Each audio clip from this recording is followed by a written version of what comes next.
Así que allí vamos, entonces, Pablo. con Gabriela Aquí, Mancilla.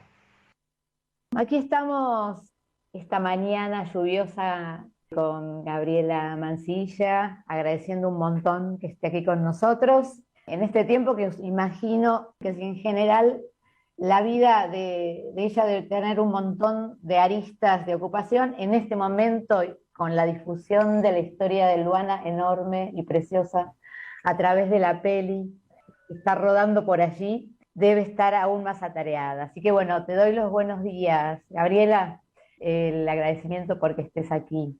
Nosotros, como te contaba, somos un programa que nos dedicamos a la educación y desde muchos lugares la historia de Luana nos toca a todos y creo que aquellos que estamos pensando en la educación también. Y una de las cosas que quería que nos contaras era cómo había sido para vos, para Luana, para Elías, ¿no? Porque yo pensaba que vos muchas veces nombrás ese trío que me parece tan importante, ¿no? Porque creo que ese fue como el lugar de inicio. Pensaba cómo había sido el transcurso y las distintas experiencias desde ese primer jardín hasta lo que ahora Luana está transitando como escuela. ¿Luana está ahora en el segundo año? Un segundo año de la escuela secundaria. Tiene Contanos, 14 años. contanos cómo fue para vos ese transitar, para vos, para Luana, para Elías, ¿en qué fuiste encontrando allí? Y lo que fue cambiando también fue el contexto, ¿no? Porque cuando Luana entró a al jardín de infantes, en primer lugar entró como, entre comillas, niño, Claro. ¿no? Entre comillas, con un documento que decía que era un niño, y cursó todo ese primer año de sala de 3. Mira cuánto hace, ¿no? 11 años atrás, Sí. salita de 3 años, y ahí es donde empezó a manifestar todo esto más fuertemente, ¿no? Al encontrarse con ese mundo de lo femenino, de las niñas, no de la tele o de los dibujitos, sino niñas reales, fue donde empieza a entender la diferencia entre esas niñas y ella, entre la corporalidad de esas niñas y ella, que es donde le pregunta a todas las niñas y viene y me dice, todas las nenas tienen anginas. Ella iba y le preguntaba, yo tengo penecito, ¿vos qué tenés? Y las nenas le decían que tenían anginas. No había información. Y al año siguiente, cuando ya habíamos encontrado, por lo menos el documental, y yo ya había entendido que podía ser una niña transgénero, que habíamos llegado a la comunidad homosexual argentina, Luanita entró a salita de 4 años, ya como Luana, respetando su identidad por arriba, y fue muy difícil. Gabriela, discúlpame, te hago una consulta. ¿En ese pasaje a sala de 4 es que ustedes hacen el pasaje a escuela pública? ¿O es No, después? todavía no. Ajá. No. Y es ahí donde, al recibir toda esa violencia, en esto de... La peli lo muestra muy bien. Muy bien. La maestra diciendo, ¿qué hace Manuel? Mira cómo vino vestido a la escuela privada. Entonces, en ese de mira cómo vino vestido, había obviamente un consenso con la dirección, pero ni las docentes, ni las familias, ni los niños y las niñas lo pudieron sostener. Pero los niños y las niñas por las mamás, por los papás, ese miedo, eso que hicieron que éramos invisibles, el rechazo, la burla, el hostigamiento que recibió Luana en ese lugar, y obviamente el no pagar la cuota fue que ni siquiera quisieran reservar la matrícula del año siguiente. O sea, ya sabían que mis hijas no podían estudiar en esa escuela, fue totalmente así. Ahí buscamos obviamente también la escuela pública, el jardín público, y cuando cambiamos al jardín público, que nos alojan inmediatamente a casi fin de año, estábamos en la etapa de los diarios. Fue el momento de explosión en los medios de comunicación, pero nadie sabía que esa niña y ese niño que entraron a último tiempo al jardín era la niña que estaba en los diarios. O sea, ese transitar esos últimos meses, esos últimos 4 meses en el jardín del Estado, se enteraron después cuando me vieron a mí recibiendo el DNI.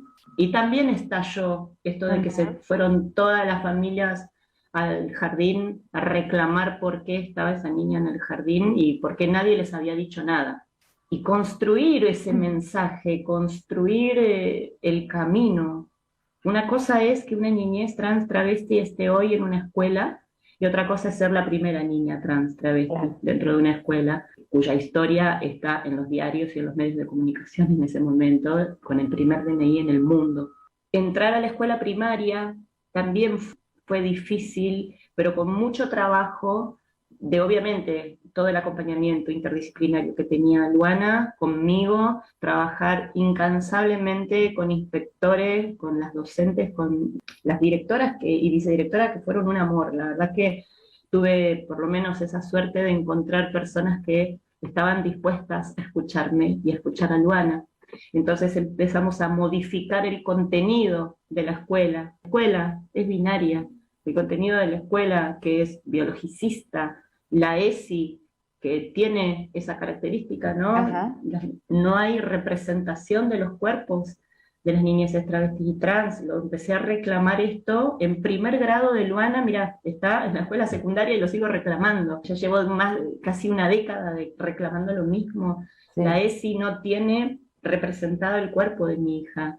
Y era niña, tenía 6 añitos nada más. Yo decía, cuando trabaje en estas láminas, cuando trabaje en este contenido, el cuerpo de Luana, para toda la clase, para el resto de los niños y las niñas, van a decir que es un varón. O sea, hay que empezar a separar. Yo empecé a crear la Asociación Civil Infancias Libres, y desde ahí empezamos a crear esas láminas que nos hacían falta, desde ahí empezamos a armar ese contenido que nos hacía falta con nuestra bibliografía autogestiva, con el segundo libro que sale después de Yo Nena, Yo Princesa, que lo edita también la Universidad Nacional de General Sarmiento, que es el libro Mariposas Libres, sí. Derecho a vivir una infancia trans. Hermoso. En ese derecho a vivir una infancia trans es donde tenés que reconocerla como niña trans y no como otra niña más. ¿Cómo es ahora entonces, Gabriela? Nos vamos entonces a saltar un poquito a Infancias Libres. ¿Cómo es ahora el trabajo que están haciendo ustedes desde la asociación? Yo te escuchaba recién y pensaba, digo, qué intenso, en general en los cambios, me parece que atravesamos socialmente, ¿no? Las resistencias, porque más allá de lo que puede estar en carpeta, en papel, o aún en una lámina, hay algo de lo cotidiano, del decir, de lo que se va construyendo en el detalle, que es lo más duro para cambiar, la mirada. Y pensaba entonces en esto, digamos, cómo estaban trabajando ustedes, que probablemente sea parte de uno de los objetivos, vos me dirás, el cambio de mirada, o sea, poder mirar no binariamente. Hay una frase hermosa en la película. La peli, que cabe destacar que el guionista y director Federico Palazzo, yo creo que no nos podíamos haber encontrado con otra persona que contase nuestra historia de mejor manera. Hay un montón de frases preciosas y es para ver la peli 3 o 4 veces, ¿viste? Para ir desmembrando, algo que para ir reflexionando. Y hay una frase que dice el personaje de Valeria Paván, que hay que empezar a mirar de otra manera, ¿no? Dejar de mirar con nuestros ojos y empezar a mirar con los ojos de Manuel. Y es esto, cambiar la mirada, cambiar el objeto de estudio también, de pensar, ¿qué le pasa a ese niño, a esa niña? ¿Qué está haciendo? ¿Qué está diciendo? ¿Por qué tiene pene? ¿Por qué no lo tiene? Y empezar a mirarnos qué nos pasa a nosotros, a las personas adultas. ¿Qué me pasa a mí con esa niña? No qué le pasa a la niña, porque si no tengo que pensar, ¿a qué baño va a ir? ¿Qué es lo que sigue sucediendo? Porque esto que pasó con Luana no deja de existir en la realidad. Entonces imagínate que obviamente tenemos otra manera de transitar la escuela pública, pero no dejan de estar dentro de la escuela pública un montón de personas con un montón de dudas, de discriminación hacia las niñeces trans travestis. El 70% de las escuelas no sabe cómo acompañar a una niñez trans travesti, tanto públicas como privadas. Imagínate privadas religiosas, cómo es el transitar de estas niñeces y cómo es el transitar dentro de esa familia también, que fue educada en esa escuela, porque esto es toda una cadena, corresponde a toda una historia. Es generacional. Y además, ¿en qué lugar está la comunidad travesti trans históricamente? Porque cuando vos le tenés que decir a una familia que tiene una hija trans, que tiene un hijo trans, la historia de la comunidad y ese sello de perversión, de promiscuidad, de prostitución, criminalización, tiene un sello criminal la identidad travesti porque iban detenidas por estar vestidas del género opuesto a lo que decía el DNI. Entonces, ¿cómo sacás toda esa historia que acarrea a la comunidad travesti trans y la depositas en estas niñeces? Porque no se sale de ese contexto. Y si hoy la comunidad travesti trans tiene una expectativa de vida de 35 a 40 años, mi hija y cualquier niñez no escapa a esa expectativa de vida tampoco. Entonces, la mirada tiene que estar puesta en la persona adulta, de ponerse a pensar, ¿qué me pasa a mí con esto? Sí, ¿Y Gabriela, en qué lugar voy a alojar, ¿no? Todo esto que claro. le está pasando a esta niña. Impresionante, Nora, la verdad, muy movilizante. Muy movilizante, ¿no? Compás. Pensaba esta historia y lo importante que fue encontrar algún modo de poner esta dimensión con tantas capas, ¿no? Que contaba Gabriela, desde las capas más íntimas y familiares hasta las capas más institucionales. Eh, y ella con apoyo de la CHA, porque ella cuando busca mucho dentro de la institución salud, finalmente en algún momento, y afortunadamente para ella, para Luana, para Elías, logran llegar a la CHA y a una persona en particular, que es la que fue la analista de Luana, la terapeuta de Luana, Valeria Paván, eh, que también acompaña mucho, no solo en el proceso que estaba iniciando de transicionar, sino que además también el poder dejar ahí una escritura para poder de algún modo ponerle un borde a esta historia, ¿no?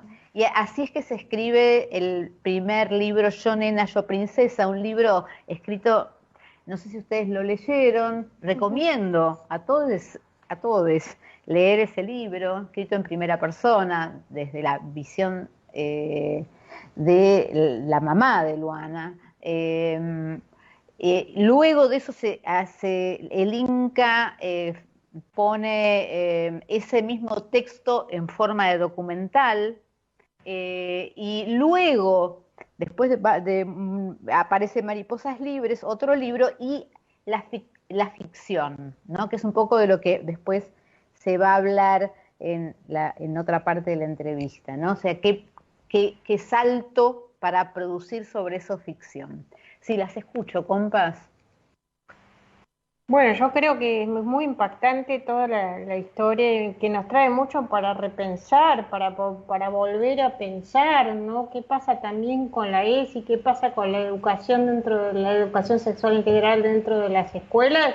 No solamente dentro de las escuelas, en el sistema de salud, como bien decías vos recién, y en líneas generales socialmente, porque ya tuvo el rechazo también de los padres y madres del jardín, ¿no? En un primer momento. Así que creo que ha marcado una trayectoria impresionante Gabriela Mancilla con todo esto que le está pasando y que me gustaría después poder escuchar la segunda parte porque también incluye otros temas, ¿no? Sí. Así que bueno, sí. no sé. Sí, yo pensaba, ¿no? Que también estos 10 años que transitó Gabriela con Luana son 10 años de cambios intensos. Sí, tremendo. Ellos son esa familia y la historia es una de las protagonistas principales, ¿no? O importantísimas de este proceso de cambio. No estamos en el mismo lugar que 10 años atrás. Falta muchísimo, obviamente, ¿no es cierto? Pero sí estamos avanzando. ¿Nelly? Sí. Nelly, estás muteada. ¿Les parece, compañeras? Vamos a un tema musical y volvemos con la segunda parte de esta entrevista a Gabriela Mancilla. Ahí va. ¿Vamos? Vamos.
Pedacito de cielo por Pablo Goldstein, una hermosa versión de este tema precioso. Y si les parece, compañeros, vamos a ir a la segunda parte, ¿no, Nora? Ahí vamos, Ele, y después seguimos con los comentarios y el cierre. Fenómeno, vamos entonces con Gabriela Mansilla, yo nena, yo princesa. Qué trabajo, pero qué claro que se escucha desde tus palabras, y imagino entonces desde ciertos posicionamientos de la asociación. ¿Qué trabajos están haciendo desde la asociación para poder empezar a perforar un poco, ¿no? O sea, el binarismo ese que está sedimentado. Además del binarismo, porque muchas de nuestras niñeces, casi el 80% de las niñeces trans travestis, se afirman en ese binarismo. Porque no hay otras categorías. Este reclamo de Luana diciendo yo nena, pero pegado yo princesa, se está parando y se está posicionando dentro de lo que se presenta en estas categorías de lo femenino y masculino para ella. Y la mayoría se para en ese binarismo. Pero hay una cierta deconstrucción que tenemos que hacer, de que si esto sucede está bien, y si esto no sucede también está bien. O sea, que las niñeces puedan elegir, a partir de la autopercepción de su género, elegir con qué cosas de esas categorías binarias se van a presentar al mundo y qué es lo que van a elegir. No se elige la identidad, pero sí se elige cómo presentarse ante el otro, ante la otredad, ¿no? Y desde Infancias Libres nos hemos reestructurado muchas veces. Fue mutando y es algo muy dinámico, porque empezamos teniendo jornadas de acompañamiento a familias con 4 espacios. Estábamos en un espacio con adultos, en otro espacio las niñeces, en otro espacio los adolescentes y en otro espacio hermanitos y hermanitas, por no dejar por fuera a la niñez, que también, como Elías, representan un lugar muy importante y fundamental para sus hermanites. Primero, hay personas que no son agrupables, en primer lugar. Y en otro, llega un momento que no puedes agrupar a tanta gente, 120, 150 personas en una jornada. Ya llega un momento que se hace imposible. Y lo bueno es soltar y que cada persona trabaje en su territorio. Desde Infancias Libres salieron un montón de familias que, de acuerdo o no con la dinámica, porque es muy difícil agrupar de diferentes clases sociales, de diferentes pensamientos, de diferentes edades, de diferentes creencias religiosas. Llega un momento que cuando la sociedad, muchas veces transodiante, la sociedad que miró para otro lado, la sociedad binaria, religiosa, la sociedad de Doña Rosa, de repente tienen un hijo o una hija trans. Y eso no se modifica en un instante, eso no se modifica solamente porque tenés un hijo o una hija trans. Hay un trabajo enorme que hay que hacer. Y quizás hubo muchas familias que se fueron del espacio porque estábamos a favor de la despenalización y legalización del aborto, por ejemplo, ¿no? Claro. Entonces, cada cual después también organizó y se hizo su propia organización en sus territorios. Y eso está buenísimo, porque mi idea también era que cada cual en su lugar tuviese esta batalla, ¿no? Porque es territorial también, ¿no, Gabriela? O sea, digo que en cada territorio se manifiesta de manera distinta. Es imposible agrupar, y hoy trabajamos un grupo de familias que quedamos, que nos solidificamos y trabajamos para la sociedad. Realizamos talleres gratuitos, realizamos talleres para las familias, separamos mamás de papás, porque ahí hay otro tema importantísimo que se nos cuela, que es el patriarcado, el machismo, con el que muchas de las mamás llegan sufriendo y padeciendo violencia de género, y las niñeces también. O sea, las niñeces no son escuchadas en un 90% por sus progenitores. O sea, el 90% son mamás, y solo un 10% de papás están acompañando. O sea, hay más que una lucha. Por eso digo, no es solamente la niñez travesti trans, esta persona adulta está atravesada por toda esta cultura, por estas normas, estos mandatos. Y cambiar eso en la persona adulta es el desafío y el objetivo también. Y hoy abrimos esto de Infancias Libres, este grupo de personas que somos, y hacemos jornadas abiertas que participan hasta madres de otros países, de Chile, de México, de Ecuador, de Uruguay. O sea, no es solamente acá un grupito que se junta. No, ya esto es para la sociedad. Nuestra bibliografía, este año sacamos nuestro 3er trabajo autogestivo. Y para un grupo de familias tener 3 libros en la calle es enorme. ¿Cómo se llama ese ¿verdad? último? El último libro se llama Sin alas, abusos contra niñeces, travestis y trans, y estamos denunciando y poniéndole nombre a los abusos y violencias que sufren las niñeces en este momento, pero lo contextualizamos en la historia de la comunidad, porque hace 4 décadas que sufren exactamente los mismos abusos y violencias. Hay algo que no cambió, hay algo que no se modifica, y hay algo muy importante para decir, que cuando la sociedad empieza, personas de la sociedad, cisgénero como nosotras, empiezan a decir que estamos avanzando, que todo está cambiando, que ahora las nuevas generaciones, y que se ven un cambio increíble. Quienes van a decir si hay un cambio o no en la sociedad son las mismas personas de la comunidad travesti trans.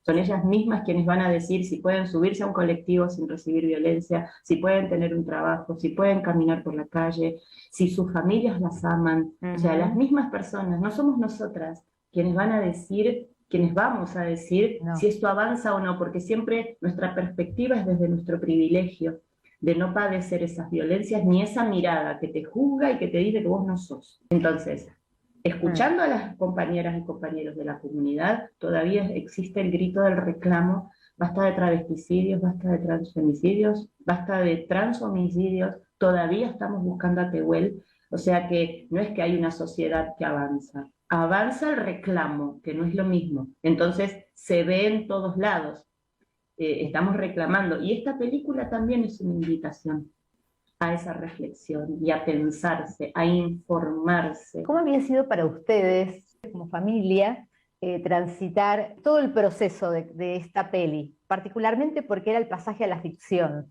distinto de las otras presentaciones, que eran unos relatos de ustedes o tuyos en primera persona, ¿no? Acá vos estás siendo representada por alguien más. Y entiendo que eso tiene que haber generado alguna cosa diferente para ustedes. Y sí. Sí, nos movilizó mucho. Por momentos era muy extraño ver a actores y actrices que yo miraba por televisión hablar o hacer de mí o hacer de nosotros. ¿Viste? Fue muy fuerte. Creo que lo que más me impulsó a tener, no solo las ganas, sino la tranquilidad, fue estar en manos de Federico Palazzo.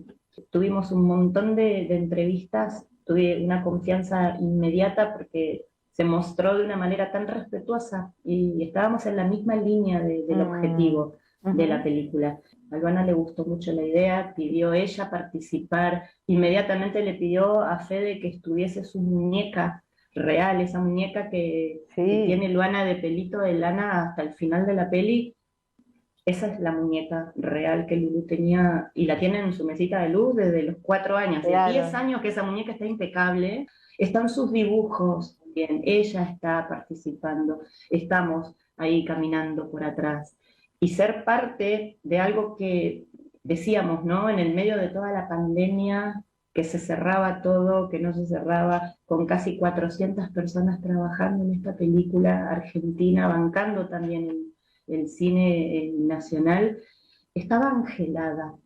¿Viste cuando todo fluye y todo sale? Qué lindo, porque terminaba una escena y todos estábamos llorando, técnicos, estaban todos del equipo, vestuario, sonido, cosa increíble. Mira, se me pone la piel de gallina. Sí, es que se me pone de solo contarte. Fue hermoso ese transitar y lo que le fue cambiando la cabeza a las personas que fueron partícipes también. Y vos les escuchás hablar hoy en entrevistas y te genera un orgullo y una emoción tan grande, porque pones la esperanza en esto, pones la esperanza de que el arte, lo que significa una película interpretada por una niña trans también, por 2 niñas trans, porque son 2 las niñas trans que están ahí haciendo de Luana, y de la otra Luana del jardín de donde Lulú sacó su nombre, no tiene precedentes en la cinematografía mundial.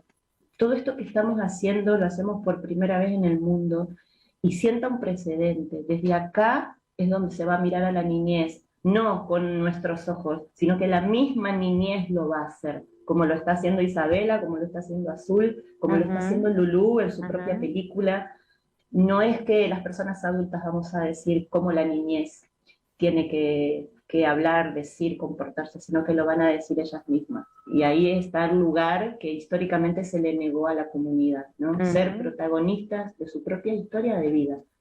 La protagonista de esta peli ni siquiera es Luana, es la infancia travesti trans. Todas las compañeras y los compañeros se ven reflejados en esa niña que reclama su derecho a jugar, su derecho al nombre, su derecho al amor, al abrazo de la familia, y que toda una familia se une para abrazarla. Ese escudo de protección es el que faltó, y es el que tiene que existir a partir de esta película en adelante. Bueno, que existe a partir del libro Yo, nena, yo, princesa. Tal cual, que no haya ningún niño que tenga que preguntarse quién me va a querer. Ni que tenga que luchar para eso. Las niñeces no tienen que ser valientes, porque cuando una niñez de 4 o 5 años tiene que ser valiente es porque tiene que enfrentar un mundo adulto. Y solemos calificar como algo bueno esa valentía. ¡Qué valiente! No, la niñez no tiene que ser valiente, la niñez tiene que ser libre, la niñez tiene que ser feliz.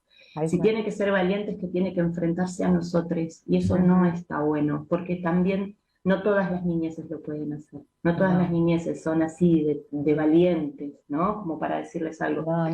Exactamente. Gabriela, millones de gracias. Fue hermosa esta conversación, la emoción escucharte y la emoción de continuar un poco con aquello que me despierta y nos despierta esta historia de ustedes.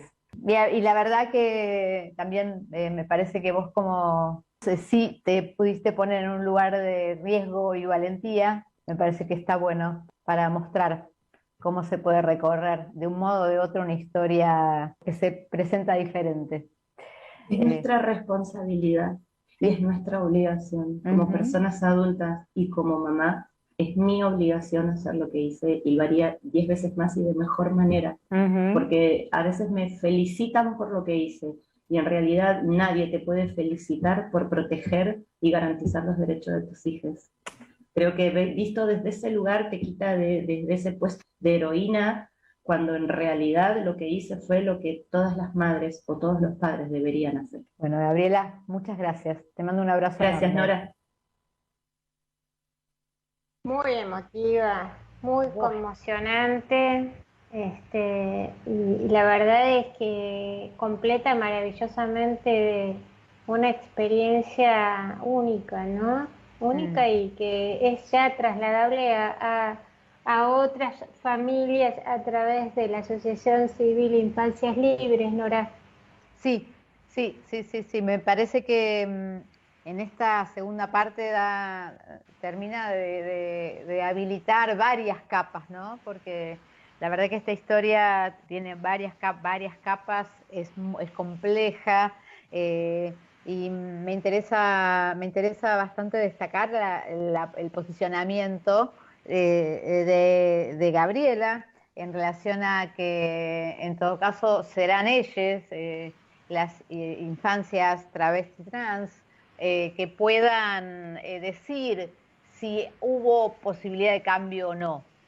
¿Sí? O sea, no vamos a ser nosotros, que estamos, como ella dice, ubicados en un lugar un poco más cómodo, sino son ellos los que van a poder contarnos si efectivamente la mirada fue posible de ser atravesada por otra perspectiva. No sé, recomendamos entonces, Nora, esta película que realmente es extraordinaria, y también el libro, y por supuesto acercarse a toda esta temática y a esta problemática que tiene que ver con las infancias trans, ¿no? Sí, recomiendo ver la peli, recomiendo leer el libro, recomiendo tomar contacto para todos aquellos que transiten por la vida, pero sobre todo aquellos que están en contacto con las niñeces, con las adolescencias. O sea, no es fácil hacer esta transición tampoco para quienes estamos trabajando con las niñeces, y poder de verdad poner una mirada en donde no haya violencia en ese encuentro con la diversidad. Yo quería leer algo para cerrar, un texto muy cortito de Valeria Paván, del prólogo del libro Yo, nena, yo, princesa, porque me parecía que hablaba bien de este tema en relación a que este tema nos pone a pensar en las violencias hacia las niñeces y hacia las adolescencias, ¿no? Dice Valeria Paván que este texto, Yo nena, yo princesa, es un ensayo y una reflexión profunda y extraordinaria sobre los prejuicios y los saberes instituidos, tan próximos muchas veces a la ignorancia y la ignominia con la que nos enfrentamos día a día. Una historia en la que el desafío, la perseverancia y una encantadora forma de inteligencia se enfrentan a los problemas de lo cotidiano, de los vínculos sociales y de nuestra relación con las instituciones. Me parecía que eso podía poner una buena mirada un poco más amplia, inclusive sobre cómo nos paramos frente a las niñeces, frente a las niñeces, frente a las niñeces, frente a las niñeces.